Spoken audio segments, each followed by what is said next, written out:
1936년 베를린 올림픽은 송기정 선수로 말미암아 우리에게 오래 기억되는 올림픽 중에 하나일 것입니다. 이날 대회에서 1등과 3등을 차지한 대한민국의 두 젊은이 송기정님과 남승용님이 슬픈 표정으로 시상대 위에 올라갔습니다. 그들이 올림픽의 꽃이라 불리는 마라톤 경주에서 같은 나라 선수가 1등과 3등으로 시상대에 올랐지만 슬픈 표정을 짓게 된 이유는 나라를 빼앗기고 식민 통치로 말미암아 일장기를 가슴에 달고 그 위에 섰기 때문입니다. 그래서 영광의 시상대에 올라가서도 고개를 제대로 들지 못하고 일장기가 부끄러워서 꽃다발로 그 일장기를 가리고 고개를 숙이고 있는 모습을 아마 우리는 다 기억하고 있을 것입니다.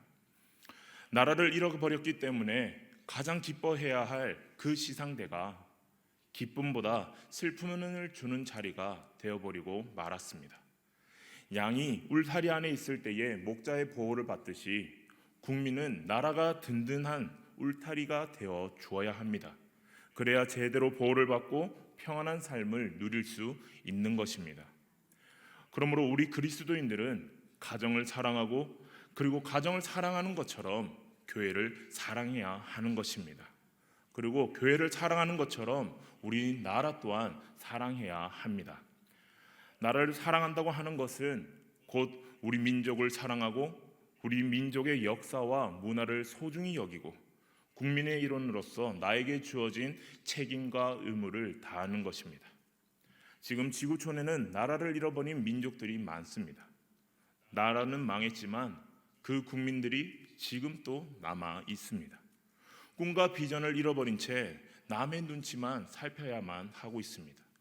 울타리를 잃어버린 양과 똑같은 처지이지요. 사랑하는 상남의 성도 여러분, 한 개인의 성공과 번영도 나라가 있어야만 가능합니다. 가정과 기업의 번창도 나라가 있어야만 가능한 것입니다. 나라라고 하는 것은 뒤에서 우리를 돌봐주는 든든한 후견인과도 마찬가지입니다. 후견인이 든든해야 많은 도움을 받을 수 있듯이 나라가 튼튼해야 국민이 보호받을 수 있고 계속해서 번영해 나갈 수 있는 것입니다. 그래서 우리는 나라와 민족을 위해서 더욱더 많이 기도해야 하는 것입니다. 성경에 나오는 위대한 신앙인들을 보면 모두 다 애국자들이었습니다. 예수님도 식민지 나라의 백성으로 이 땅에 오셨습니다. 하나님의 아들이신 예수님도 나라와 상관없이 살아가신 것이 아니었습니다.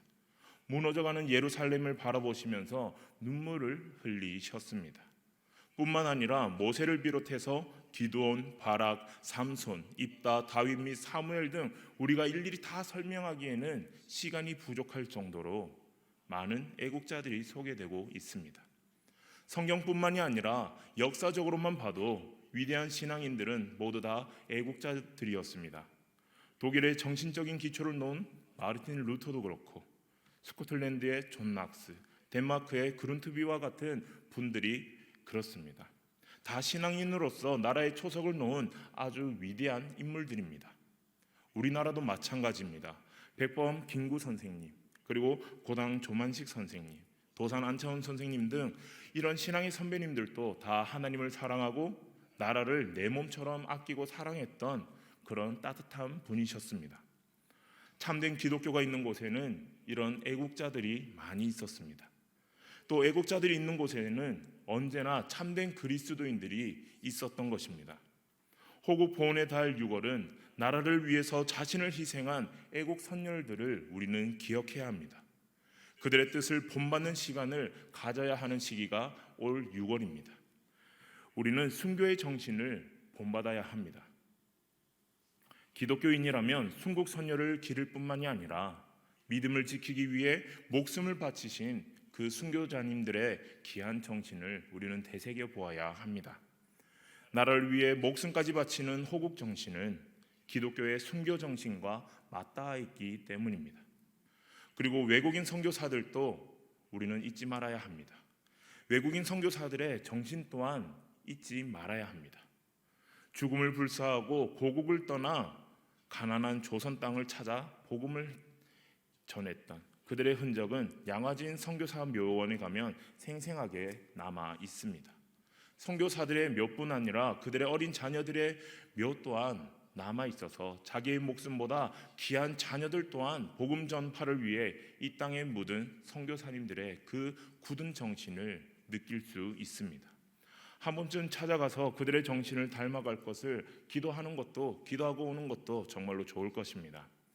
한국 해군에 기독교의 정신이 면면히 살아있다는 사실은 잘 아는 사람이 없을 것입니다. 게다가 한국 해군을 창설한 손원일 제독은 목사의 아들이었다고 합니다. 손원일 제독은 인천 상륙작전에 한국군 최고지휘관으로서 활약을 하고 광복 후 우리나라 최초의 해군을 창설한 인물이십니다. 또 어려운 상황 속에서도 사비를 털어서 우리나라 최초의 군함인 백두산호를 마련해 한국 해군의 기초를 탄탄히 세웠다고 합니다. 아버지인 손정도 목사님은 아들인 손원일 제독에게 하나님 사랑하는 사람은 나라를 사랑하고 나라를 사랑하는 사람은 하나님을 사랑한다 라는 말을 가훈으로 주었다고 합니다. 이 정신은 조국과 민족을 위하여 삶과 이 몸을 바치겠나이다 라는 그 손원일 제독의 고백으로 이어져 나갔습니다. 또 손원일 제독은 한국 군대에 군종 제도를 처음으로 도입하기도 했습니다. 지금 또 많은 청년들이 군에서 하나님을 만나고 세례를 받는 일이 손 제독이 심은 군종 제도의 열매라고 볼 수 있는 것이지요. 앞서간 선진들은 나라를 사랑하는 애국자였습니다. 우리 역시도 내 나라, 내 조국을 사랑하며 살아갈 수 있어야 합니다. 다윗 왕처럼 내게 줄로 재어준 구역은 아름다운 곳에 있으며 나의 기업이 실로 아름답도다 라는 고백을 할 수 있어야 한다는 것이지요. 그런 가운데 한 가지 생각해야 할 것은 나라와 정부는 다르다는 것입니다. 나라는 선과 악에 대해서 중립적이지만 정부는 좋은 정부가 있고 나쁜 정부가 있습니다. 선을 행하는 정부가 있을 것이고 악을 행하는 정부도 있을 것입니다. 예를 들면 독재 정부가 그렇고 공산주의 정부가 그렇고 유물론에 따르는 사회주의 정부가 그렇습니다. 그러기에 성도는 이를 잘 분별할 수 있어야 하는 것입니다. 특별히 성도에게 있어서 선과 악의 구분은 하나님의 말씀이기에 이를 중심으로 분별할 수 있어야 합니다. 때론 진보나 보수도 이념이나 사상으로 인해서 기울어지는 경우가 있고 그렇지 않다 할지라도 학연, 지연, 혈연에 따라 기울어지는 경우도 있습니다. 그러나 이는 결코 바라지 못한 모습입니다. 그보다는 성도들은 성경적 가치관을 따라 정부를 분별하고 이에 따른 지혜로운 행동을 해야만 합니다. 하나님이 세우신 정부의 권위를 인정해주고 신앙적인 가치관인 자유가치, 생명을 존중하고 사랑으로 섬기는 가치, 다름을 인정하고 함께 조화를 이루는 가치를 위해서 우리는 행동을 해야 한다는 것입니다. 아시다시피 하나님이 보호해 주시고 인도해 주실 때에 우리나라가 복음 통일, 선교 한국의 나라가 되어서 이 땅에 하나님 나라를 이루어갈 수 있기 때문입니다. 참으로 감사하게도, 참으로 너무나도 감사하게도 지금 또 하나님이 성령님으로 함께 하시고 우리의 기도를 들어주시기에 우리나라는 소망이 있습니다. 이 소망은 너무나도 확실하기에 우리 모두 나라 사랑의 달인 이 6월에 더 나라를 사랑하고 위에서 기도하는 성도 그리고 애국자가 될 수 있기를 소망합니다. 가나안 농군 학교의 김용기 장로님의 말씀입니다. 조국이여 안심하라 내가 기도하노라. 이 얼마나 멋진 말입니까? 조국이여 안심하라 내가 기도하고 있노라. 우리는 얼마나 나라를 위해서 기도하고 계십니까? 나라를 위해서 기도하시지요? 안 하시지요? 저희는 나라를 위해서 기도해야만 합니다. 나를 위해서만 기도하는 것이 아니라 우리를 위해서도 기도해야 되고 우리 가정만 기도하는 것이 아니라 다른 이들을 위해서도 기도하고 더 넘어가서 우리 나라와 온 민족을 위해서도 기도를 해야 합니다. 그래야 함께 살아갈 수 있는 것입니다. 그래야 하나님의 나라를 이 나라뿐만이 아니라 온 세계에 전할 수 있게 되는 것입니다. 나만 잘난다고 모든 세상이 변할 것 같습니까? 물론 한 사람의 영향이 클 때도 있지요. 하지만 그 한 사람의 영향력만으로는 부족합니다. 우리는 믿음으로 하나 되어서 한 마음 한 뜻으로 이 나라를 위해 기도하고, 우리 교회를 위해 기도하고, 한 민족을 위해 기도하고, 세계를 위해 기도하면서 정말로 하나님의 나라가 온 세계 만방에 퍼질 수 있기를 함께 기도하며 나아갈 수 있는 저와 여러분들이 되시기를 주님의 이름으로 축원드립니다. 6월을 맞이하여서 무엇보다 북한을 위해 기도하는 마음이 필요합니다. 북한 주민들은 지금 또 극심한 가난과 식량난으로 고통을 받고 있습니다. 그들을 누가 돌아보고 누가 그들을 위해 기도하고 있겠습니까? 같은 나라, 동포라는 이름보다 하나님의 자녀라는 이름으로 우리가 먼저 손 내밀 수 있기를 주님의 이름으로 축원드립니다. 독재에 대해서 부정적인 말을 하는 것보다 고통받고 있는 북한의 주민들의 그 실상을 더욱더 고민하고 그들을 어떻게 하면 도울 수 있을지를 생각해 봐야 한다는 것입니다. 그리고 생각하며 기도하는 것이 바로 지금 우리에게 필요한 애국이라 해도 과언이 아닐 것입니다. 우리 예수님은 민족을 위하여, 그리고 자녀를 위하여, 성전을 위하여 눈물을 흘리셨습니다. 우리도 이 세 가지를 위하여 눈물을 흘릴 수 있는 성도님들 되시기를 축원드립니다. 예수님은 민족을 위하여 우셨다고 하였습니다. 예수님은 예루살렘이 장차 원수들에게 짓밟힐 것을 미리 보셨습니다. 원수들이 예루살렘 성을 쳐들어와서 사람들을 칼로 무참히 죽일 것을 미리 보신 것입니다. 이스라엘 민족의 비참한 멸망을 보고 우신 것입니다. 예루살렘의 그 예수님의 예언은 AD 70년 7월 9일에 그대로 이루어졌습니다. 로마 장군 키토가 10개의 군단 9만 7천 명을 이끌고 예루살렘에 쳐들어갔습니다. 그리고 110만 명을 죽였습니다. 10만 명의 포로를 잡았습니다. 당시 유대인 역사가인 요세푸스는 그 당시의 참상을 이렇게 기록하고 있습니다. 다락에는 기아로 죽어가는 여자들과 어린아이들로 가득 찼고 거리에는 늙은이들의 시체들로 가득 채워져 버렸고 살아있는 아이들과 젊은이들은 모두 기아로 퉁퉁 부어서 무서운 망령처럼 거리를 배회하다가 쓰러져 버렸다. 이들을 매장하려 해도 병자들에게는 힘이 없었고 튼튼한 사람일지라도 시체가 너무 많아 대책이 없었다. 어떤 사람은 다른 사람의 시체를 처리하다가 자신이 시체 앞에 쓰러져 버렸고 또 다른 사람들은 자기에게 죽음이 오기 전에 스스로 관에 들어가 누워버렸다. 이 재난에 대하여 슬퍼하는 자도 없고 우는 소리도 들리지 않았다. 무서운 절망과 죽음의 침묵만이 예루살렘 도성을 덮고 있을 따름이었다. 하나님의 아들 메시아를 거부한 이스라엘 나라가 망한 것입니다. 우리도 민족을 위하여 울 수 있는 눈물을 달라고 기도할 수 있었으면 좋겠습니다. 민족을 위하여 우는 사람이 민족을 구할 줄로 믿습니다. 기독교에는 국경이 없지만 기독교인에게는 조국이 있다는 사실을 기억해야 하는 것입니다. 그리고 참 신앙인은 나라를 위해 울 수밖에 없다는 것을 기억해야 할 것입니다. 우리 개개인은 나라와 민족을 떠나 살 수는 없습니다. 공동 운명체입니다. 설사 이민을 간다 하더라도 한국이 잘 돼야 자기들도 잘 되는 것입니다. 그러므로 나라와 민족의 문제를 내 문제 이상으로 생각해야 되는 것입니다. 하도 정치 경제적으로 어수선하니까 화가 나고 욕이 나오십니까? 그러나 분을 삭히고 나라와 민족을 위해서 이 민족이 하나님 앞에 바르게 설 수 있도록 위정자들이 정신을 차리도록 그리고 우리가 진심을 다해 눈물로 기도해야 합니다. 그러면 소망이 있습니다. 소망이 있는 줄로 믿습니다. 근대사 속에서 우리 민족이 얼마나 큰 비극을 겪었습니까? 그런데 우리가 특별히 잘한 것도 없는데 하나님의 은혜로 지금 이만큼 잘 살게 되어진 것입니다. 그것은 밤마다 산동성이에서 그리고 기도원에서 교회에서 눈물로 기도한 성도들이 있었기 때문입니다. 전국 방방곡곡 새벽재단에서 수많은 성도들이 흘린 그 눈물이 하나님의 보좌를 움직인 것입니다. 그런데 요즘 우리들의 삶을 보면 나라와 민족을 위한 기도가 점점 잦아들고 있습니다. 자신의 처지를 생각하면서 많이 울고 있지만 정작 나라를 위해서 눈물을 흘리는 이는 잘 없다는 것입니다.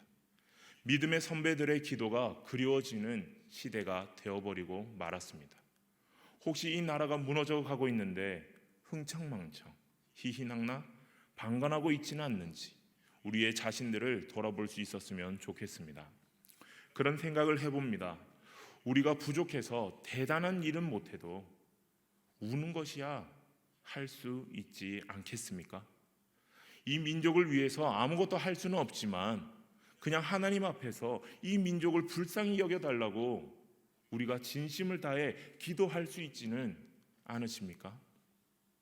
그러면 하나님께서 우리의 눈물을 보시고 우리들의 그 한마음을 보시고 이 민족 가운데에 긍휼을 베풀어 주시고 다시 이 나라를 번듯하게 세워가실 줄로 믿습니다. 성도 여러분, 오늘 우리에게도 이스라엘 민족을 향해 뜨거운 눈물을 흘리신 예수님의 눈물을 달라고 기도해야 합니다. 그리하여서 그 눈물로 인하여서 우리 모두가 살고 이 민족이 살아나는 하나님의 큰 역사가 나타나기를 바랍니다. 민족을 위하여 울 수 있는 사람이 민족을 구할 수 있습니다. 이 민족이 당한 현실을 보면서 우리 상담의 성도님들은 예수님처럼 울 수 있는 애국자가 되시기를 주님의 이름으로 축원드립니다. 그리고 예수님은 성전을 위하여 우셨습니다. 예수님께서는 성전이 파괴될 것을 가슴 아파하시면서 눈물을 흘리셨습니다. 성전이 돌 하나도 돌 위에 놓여지지 않고 파괴될 것을 아시고 오신 것은 당시 성전은 예루살렘에 딱 하나 있었습니다. 그리고 예루살렘 성전은 이스라엘의 백성들의 그 정치, 경제, 교육, 종교의 중심지였습니다. 대단한 의미를 가지고 있는 곳이었습니다. 그러므로 이 예루살렘 성전이 파괴된다는 것은 이스라엘 민족의 정체성과 신앙이 파괴되는 것과 똑같은 의미였습니다. 우리 한국 교회는 자랑스러운 전통과 역사가 많습니다. 민족이 일본에 의해 침탈되어 가던 그 암울한 시대에도 백성들의 등불이 바로 교회였습니다. 민족을 책임지는 교회였습니다. 대한제국 시대에 고을 수령들이 야소교인들이 많은 곳에는 가지 않겠다고 할 만큼 교회가 탄건오리들이 백성을 착취하거나 학정하는 것을 용납하지 않았기 때문입니다. 그리고 3.1 만세운동이 일어난 지역의 대부분은 교회가 있던 지역과 일치하다고 합니다. 무슨 말이겠습니까? 교회가 민족과 국가의 장래를 책임지고 있었다는 사실입니다. 그러나 지금은 어떻습니까?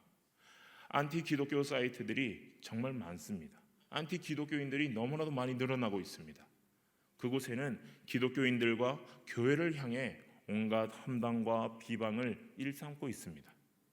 그런데 참 신기한 것은 예수님은 욕하지 않는다는 것입니다. 교회가 잘못하고 신자들이 문제라는 것이지요. 이것을 어떻게 받아들여야겠습니까? 아, 그래, 예수님 욕 안 하는 게 어디야? 라면서 안심하십니까? 세상 사람들도 예수님을 욕하지 않습니다. 다만 교회와 신자들을 욕하고 있습니다. 우리의 모습을 욕하고 있는 것이지요. 오늘 이 시간 나의 모습을 되돌아보았으면 좋겠습니다. 교회에서의 모습이 내 모습인지 바깥에서의 모습이 내 모습인지 어떤 것이 정말로 하나님의 사람의 모습으로 바르게 세워져 있는지를 오늘 한번 생각해 보셨으면 좋겠습니다.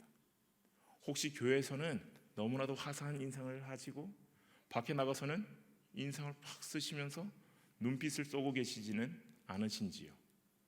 교회에서는 상냥한 말을 하고 교회 밖을 나가면 알아서들 그러고 계시지는 않으십니까? 오늘 이 시간 정말로 우리는 바르게 한번 생각해 보아야 합니다. 내가 진정으로 예수님을 사랑하고 있는지 생각해 보아야 합니다. 그냥 무늬만 신앙인으로서 종교인으로서 이 자리에 앉아서 예배 시간에 그냥 앉아있는 한 사람으로 앉아있는 것이 아니라 예수님의 말씀을 사모하고 교회를 사랑하는 마음을 가지고 예수님을 사랑하는 그 마음을 가지고 이 자리에 앉아 있는 믿음의 사람인지 우리는 한번 생각해 보아야 한다는 것입니다. 우리가 예수님을 똑바로 따라 살면 희망이 있다는 것을 암시해야 합니다. 사람들이 피 묻은 십자가의 복음을 반대하는 것이 아닙니다. 복음을 전하는 사람들의 삶을 바라보고 복음을 거부하고 있다는 것입니다. 그러면 우리가 달라져야겠지요. 우리가 달라져야 하는 것입니다. 한국 교회에 또 하나의 자랑스러운 전통이 있습니다. 그것은 선교사가 오기 전에 성경이 번역되어 있었고 이미 신자들이 있었다는 사실입니다. 한국 교회의 자랑은 기도와 말씀, 사랑입니다. 그런데 그 기도가 식어지고 말씀을 읽지 않는 때부터 한국 교회가 제 기능을 발휘하지 못하게 된 것입니다. 교회는 기도하는 곳이고 말씀을 나누는 곳이고 예수 그리스도의 사랑을 나누는 곳입니다. 기도하고 계십니까? 네, 다시 하겠습니다.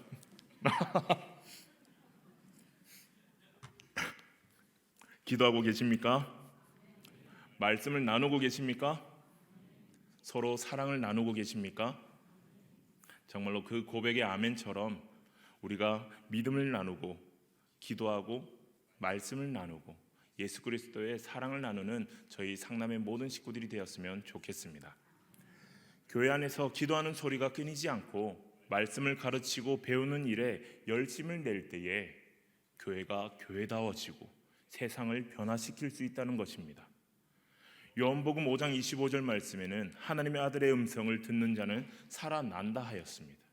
그렇습니다. 죽어가는 영혼이 되살아나는 길은 하나님의 말씀을 듣는 것입니다. 해체되어져 가는 가정이 사는 법도 하나님의 말씀을 배우는 것부터 회복되는 것입니다. 잠자는 교회가 깨어나는 길도 말씀을 부지런히 연구하고 배우고 실천해 나가는 것부터 시작하는 것입니다. 무너진 조국이 새롭게 하는 길도 오직 말씀인 줄로 믿습니다. 이렇게 이 시대에 중대한 사명을 짊어진 하나님의 교회를 위해서 눈물을 흘리는 사람만이 하나님의 교회를 일으킬 수 있습니다. 예수님은 눈물로 이 교회를 위해 우셨습니다. 우리도 교회를 위하여 눈물을 흘릴 수 있게 하나님께 간구해야 하는 것입니다. 교회를 생각하며 눈물로 기도하실 수 있겠습니까? 교회를 생각하면 이렇게 한숨이 나오는 것이 아니라 우리 교회를 생각하면 그저 두근거림과 감동과 사랑이 내 마음속에서부터 샘솟아날 수 있는 저와 여러분들 되시기를 간절히 축원드립니다. 느헤미야의 심정을 가지고 주님께 눈물을 흘리는 진정한 하나님의 사람이 필요한 때입니다. 나라와 한국교회와 교단교회 모두가 위기에 놓여 있는 이 때에 우리는 하나님 앞에 더욱더 겸손히 나아가 눈물을 흘리며 하나님의 은혜와 자비를 구해야 합니다. 지금은 내 자신을 위하여 눈물을 흘릴 때가 아닙니다. 예수님께서 십자가를 지시고 골고다를 향할 때 여인들이 뒤따르며 울었습니다. 그때 예수님께서는 예루살렘의 딸들아 나를 위하여 울지 말고 너희와 너희 자녀를 위하여 울라라고 이야기하셨습니다. 우리가 흘려야 할 눈물은 바로 내 영혼의 상태를 살피고 흘리는 눈물이어야 합니다. 베드로는 자신의 장담과 다짐이 무너지는 순간 통곡하며 울었습니다. 바울은 하나님 앞에서 선을 행하고 싶어도 행할 능력이 없고 행하는 것마다 죄뿐인 자신을 발견하고는 가슴을 치며 울었습니다. 우리도 울어야 합니다. 그렇다고 눈물을 짜내라는 말이 아닙니다. 앞서 인사했듯이 진심을 다해서 나와 그리고 옆에 있는 사람들과 내 이웃들과 내가 사랑하는 우리 교인들과 우리 교회와 우리 나라를 위해서 진심으로 생각하며 울며 기도할 수 있어야 된다는 것입니다. 하나님의 절대 주권적 은혜로 구원을 받고 하나님의 자녀가 된 우리입니다. 그러므로 세속의 물결에 휩쓸려 타락의 길을 가고 있는 자신을 발견하고 애통하며 하나님께 나아가 회개하고 그리고 내가 변화되어서 새로워지면 가정과 교회와 교단과 국가가 변화될 줄로 믿습니다. 나를 위해 흘리는 눈물은 나를 살립니다. 그리고 성도를 위해 흘리는 눈물은 성도를 살립니다. 교회를 위해서 눈물을 흘리면 교회가 살아납니다. 국가와 사회를 위해서 흘리는 눈물은 국가와 사회를 살립니다. 이 모든 것을 살리는 힘은 우리의 진정성에서부터 시작될 줄로 믿습니다. 우리의 진심이 저주를 축복으로 바꿔줄 줄 믿습니다. 실패를 성공으로 바꾸고 막힌 환경을 뻥 뚫린 환경으로 바꾸어 주실 수 있는 분이 우리 하나님이십니다. 막힌 담을 허시고 길을 만드시는 하나님이십니다. 그러니 우리 하나님을 전적으로 의지하며 나아갈 수 있는 저와 여러분들이 되시기를 바랍니다. 오늘 우리에게 무엇이 문제입니까? 무엇이든지 하나님께 가져와 하나님께 내려놓고 눈물을 흘릴 때에 하나님께서는 그 눈물을 닦아 주실 것입니다. 한국교회와 우리 교단을 위해 더욱더 기도할 수 있기를 바랍니다. 소금이 맛을 잃으면 그냥 그저 땅에 버려져 사람들에게 밟히기 일쑤입니다. 안타깝게도 한국교회는 밖에 버려져 땅에 무참히도 밟히고 있는 것 같습니다. 왜냐하면 교회가 교회답지 않기 때문입니다. 여러 문제들로 많은 젊은이들이 교회를 떠나갑니다. 전도가 이루어지지 않고 한국교회의 앞날을 매우 어둡게 만들어가고 있습니다. 그럼에도 불구하고 자신들의 문제가 무엇인지도 모르고 회개하기는커녕 오히려 다른 사람들을 탓하고 있는 모습들을 종종 바라봅니다. 이러한 때에 우리는 누구를 탓하고 누구를 원망해서는 안 됩니다. 우리 모두가 자신의 부족함을 깨닫고 정말 교회를 사랑하는 마음으로 하나님 앞에 엎드려 눈물을 흘릴 수 있어야 한다는 것이지요. 우리가 할 수 있는 것 단 한 가지, 하나님을 의지하는 것입니다. 아멘이시지요? 주기철 목사님은 신사참배로 하나님의 제단이 더럽혀져가는 모습을 보고 일사각오라는 제목의 설교를 울면서 하셨습니다. 하나님의 계명이 깨어지고 예수의 이름이 땅에 떨어지는구나. 평양아 평양아 예의동방 내 예루살렘아 영광이 내게서 떠났도다. 모란봉아 통곡하라. 대동강아 1100세대 흘러가며 나와 함께 울자꾸나. 민족을 구원하고자 피를 흘리며 울던 우리 선교사님들의 그 눈물이, 우리의 선조들의 그 눈물이 오늘 우리에게도 있어야 합니다. 승리는 우리의 입으로 고백하는 예수님의 이름으로 시작합니다.